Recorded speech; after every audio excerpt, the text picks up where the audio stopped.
बिस्मिल्लाहिर्रहमानिर्रहीम।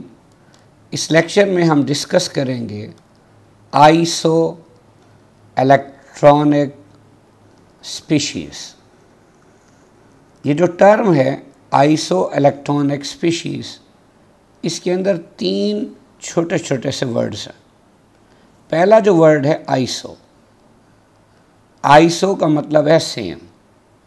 इलेक्ट्रॉनिक आया है नंबर ऑफ इलेक्ट्रॉन्स के लिए, यानी ऐसी स्पीशीज़ जिनमें नंबर ऑफ इलेक्ट्रॉन सेम हो उन्हें आइसो इलेक्ट्रॉनिक स्पीशीज़ कहते हैं।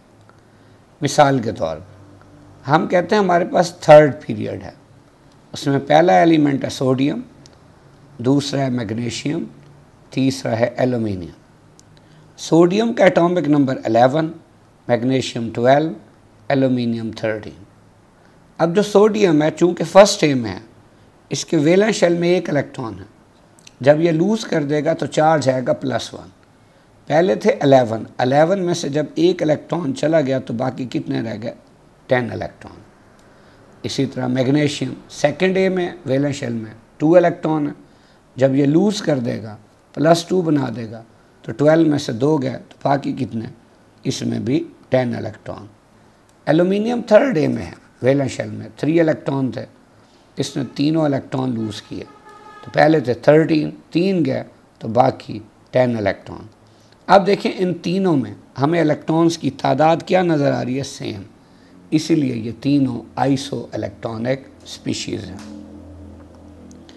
इसी तरह फ़र्ज़ किया कि हमारे पास है पीरियोडिक टेबल का सेकंड पीरियड, उसमें एक एलिमेंट है हमारे पास नाइट्रोजन जिसका एटॉमिक नंबर है 7, फिर एलिमेंट है ऑक्सीजन जिसका एटॉमिक नंबर 8, फ्लोरीन है जिसका एटॉमिक नंबर है 9।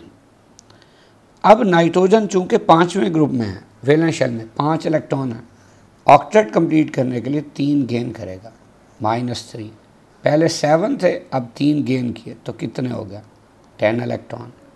ऑक्सीजन चूँकि 6th ग्रुप में है, वैलेंस शेल में 6 इलेक्ट्रॉन है, ऑक्टेट कंप्लीट करने के लिए ये 2 इलेक्ट्रॉन गेन करेगा तो -2 बन जाएगा। अब पहले 8 थे, अब 2 और आ गए तो कितने हो गए?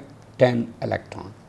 फ्लोरीन चूँकि 7th ग्रुप में है, वैलेंस शेल में 7 इलेक्ट्रॉन है, ऑक्टेट कंप्लीट करने के लिए 1 इलेक्ट्रॉन चाहिए तो -1। देखिए पहले कितने थे? 9, अब 1 गेन हो गया, बाकी कितने हो गए टोटल? 10 इलेक्ट्रॉन।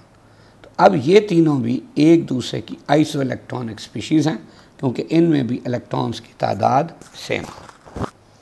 अब एक बड़ी इंपॉर्टेंट बात है कि जब भी हम किसी पीरियड में मूव करते हैं लेफ़्ट टू राइट, तो जो आईने का रेडियस होता है that goes on decreasing Y.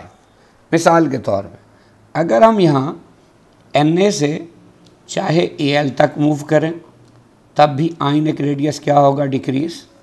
और इसी तरह इसके अंदर चाहे हम मूव करें इस N से F की तरफ एनाइंस में, तब भी आईने का रेडियस क्या होगा?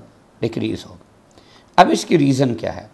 याद रखें, हमें नज़र आ रहा है लेफ़्ट टू राइट जा रहे हैं, जैसे कि 11, 12, 13, 14 सो ऑन, या 7, 8, 9, ये क्या है? ये एटॉमिक नंबर है। तो जब हम left to right in a period move करते हैं तो कंटिन्यूसली एटॉमिक नंबर इंक्रीज़ होता है। दूसरी बात देखिए, जो नंबर ऑफ़ शेल्स हैं वो क्या रहते हैं? वो सेम रहते हैं। कैसे सेम रहते हैं? देखिए हमें नज़र आ रहा है कि सोडियम के पास भी 10 इलेक्ट्रॉन है, मैग्नीशियम के पास भी 10 इलेक्ट्रॉन है और एल्युमिनियम के पास भी 10 इलेक्ट्रॉन है जब वो आइंस की शक्ल में। तो जब इलेक्ट्रॉन 10-10 हैं तो पहले में 2 और दूसरे में 8, यानी 2-2 शेल हैं, तो नंबर ऑफ़ शेल्स सेम होंगे। अब नंबर ऑफ़ शेल्स सेम है तो फिर जो नेबरिंग शेल्स के इलेक्ट्रॉन हैं उनकी एक दूसरे से रिपल्शन भी सेम होगी, जिसे आप क्या कहते हैं? Shielding effect. इसका मतलब शील्डिंग इफेक्ट भी क्या है? सेम। अब इसका असर क्या होगा? चूँकि न्यूक्लियस में प्रोटॉन तो बढ़ रहे हैं जबकि शील्डिंग इफेक्ट नहीं बढ़ रहा, तो इसके नतीजे में जो अट्रैक्शन है किसकी? ऑफ द न्यूक्लियस, यानी न्यूक्लियस की अट्रैक्शन किसके साथ? Towards valence electron. तो ये क्या हो जाएगी? ये बढ़ जाएगी। जब बढ़ जाएगी तो वैलेंस इलेक्ट्रॉन न्यूक्लियस के करीब आ जाएगा।